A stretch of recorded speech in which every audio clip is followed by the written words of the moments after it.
Assalamualaikum warahmatullahi wabarakatuh. Perkenalkan, nama saya Sari, mahasiswi Prodi Pendidikan Guru Madrasah Ibtidaiyah PGMI, jurusan Tabiyah, Fakultas Tabiyah dan Ilmu Keguruan Eptik IAIN Palangkaraya semester 3. Ini adalah media video pembelajaran dengan materi Baharudin Yusuf Habibie, kelas 6, tema 3, MISD, merupakan tugas individu pada mata kuliah Media dan Sumber Belajar MISD dengan dosen pengampu Muhammad Sabrina MPDI.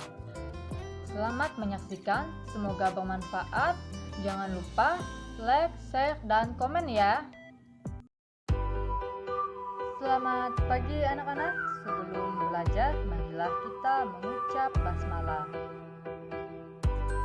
Oke, selanjutnya materi pembelajaran kita hari ini yaitu tentang Baharudin Yusuf Habibie. Adapun tujuan pembelajaran kita hari ini, yang pertama, dengan membaca, siswa mampu mengidentifikasi ciri-ciri kosakata baku pada teks biografi tentang perjalanan hidup Bapak Habibie dengan tepat.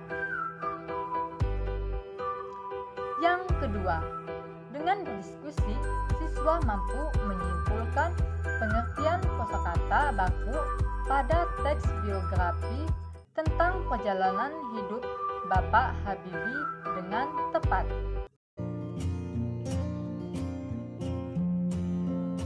Sebelum Ibu menjelaskan materi, Ibu minta anak-anak mendengarkan atau menyimak penjelasan dari Ibu ya. Disiplin dan kerja keras awal dari sebuah inovasi yang cemerlang.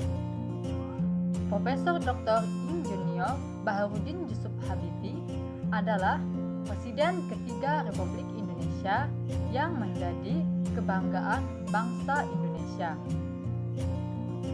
Beliau dilahirkan di Parepare, Sulawesi Selatan, tanggal 25 Juni 1936.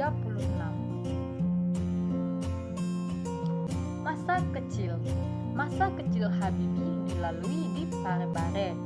Sikap hidup disiplin dan kerja keras telah ditunjukkan Habibie sejak kanak-kanak.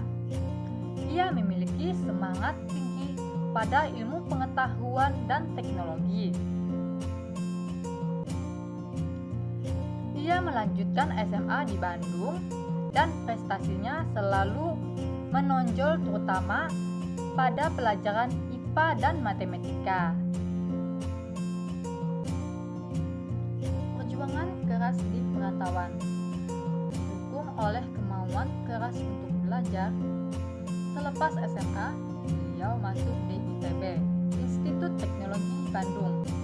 Kemudian mendapatkan beasiswa untuk melanjutkan kuliah di Jerman, jurusan konstruksi pesawat terbang.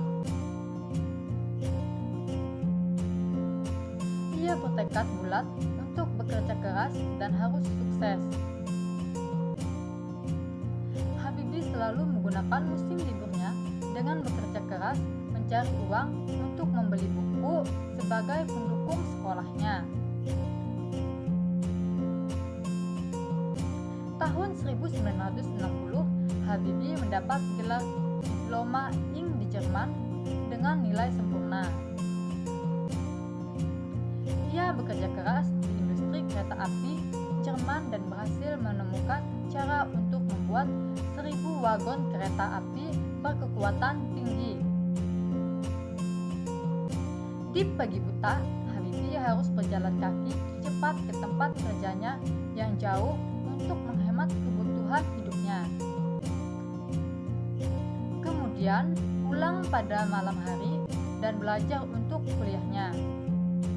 Tahun 1965, Habibie mendapat gelar Doktor Insinyur dengan nilai sangat sempurna. Buah dari kerja keras. Habibie kemudian bekerja di industri pesawat terbang Jerman. Karena sikap disiplin dan kerja kerasnya, karirnya terus naik hingga dipercaya menjadi vice presiden sekaligus direktur dan penasehat senior bidang teknologi. Ia menjadi satu-satunya orang Asia yang berhasil menduduki jabatan bergengsi di perusahaan pesawat terbang Jerman.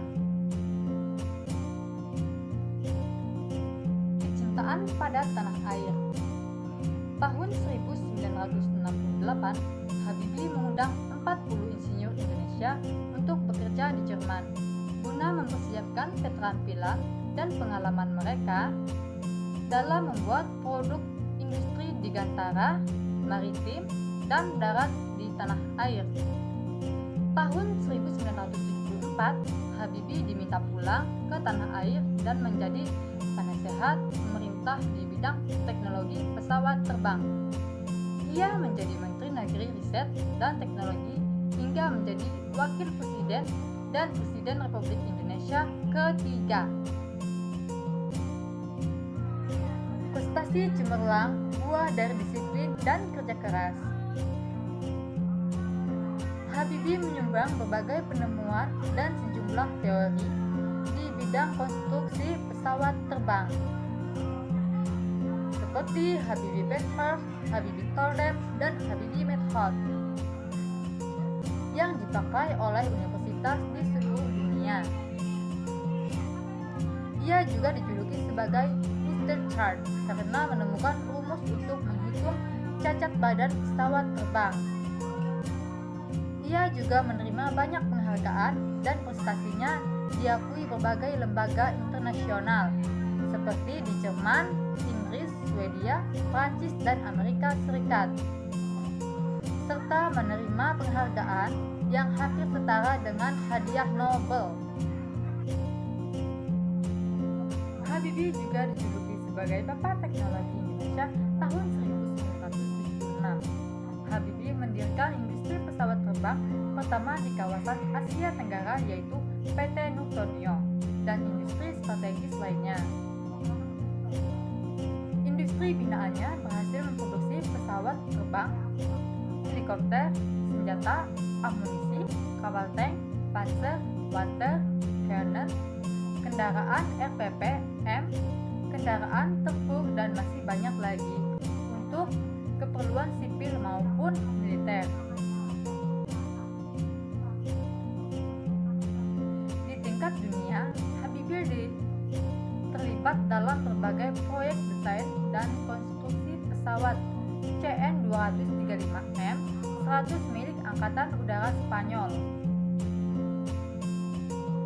Pesawat terbang seperti Fokker, pesawat angkatan militer, jet eksekutif, Airbus, pesawat angkatan dengan teknologi mendarat dan lepas landas secara vertikal, CN-235 dan CN-250.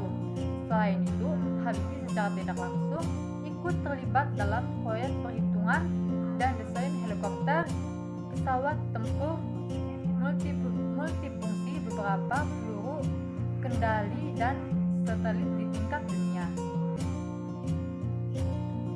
Mungkin itu saja penjelasan dari Ibu. Apakah di antara kalian ada yang mau bertanya? Oke, karena di antara kalian tidak ada yang bertanya, maka Ibu yang akan bertanya. Yang pertama, apa topik masalah dari teks tersebut?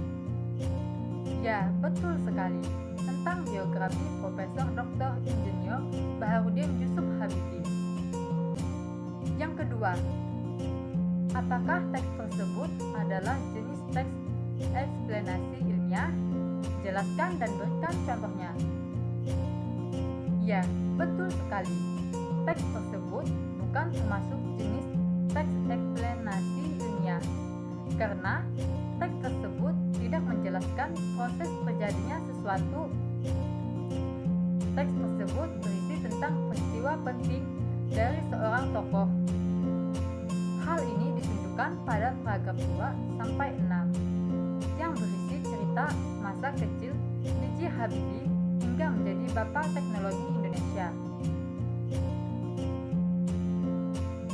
Yang ketiga, apa pesan yang ingin disampaikan penulis melalui teks tersebut?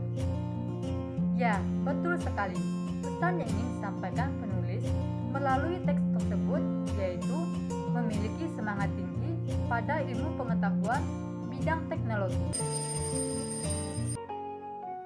Kesimpulan materi pembelajaran kita hari ini adalah Profesor Dr. Insinyur Baharudin Yusuf Habibie, yaitu Presiden ketiga Republik Indonesia yang menjadi kebanggaan bangsa Indonesia. Sikap hidup disiplin dan kerja keras telah ditunjukkan Habibie sejak kanak-kanak. Ia memiliki semangat tinggi pada ilmu pengetahuan dan teknologi. Ia melanjutkan SMA di Bandung, didukung oleh kemauan keras untuk belajar. Selepas SMA, beliau masuk di ITB, Institut Teknologi Bandung. Kemudian mendapatkan beasiswa untuk melanjutkan kuliah di Jerman, jurusan konstruksi pesawat terbang. Tahun 1960, Habibie mendapat gelar diploma ING di Jerman dengan nilai sempurna. Tahun 1965, Habibie mendapat gelar Doktor Insinyur dengan nilai sangat sempurna. Habibie kemudian bekerja di industri pesawat terbang Jerman. Kecintaan pada tanah air. Tahun 1968, Habibie mengundang 40 insinyur Indonesia untuk bekerja di Jerman. Tahun 1974, Habibie diminta pulang ke tanah air dan menjadi penasehat pemerintah di bidang teknologi pesawat terbang. Tahun 1976, Habibie mendiri industri pesawat terbang pertama di kawasan Asia Tenggara, yaitu PT Nurtonio dan industri strategis lainnya. Mungkin penjelasan Ibu cukup sampai di sini saja. Sebelum kita akhiri pembelajaran kita hari ini, marilah kita mengucap hamdalah. Atas perhatian kalian, Ibu ucapkan terima kasih. Wassalamualaikum warahmatullahi wabarakatuh.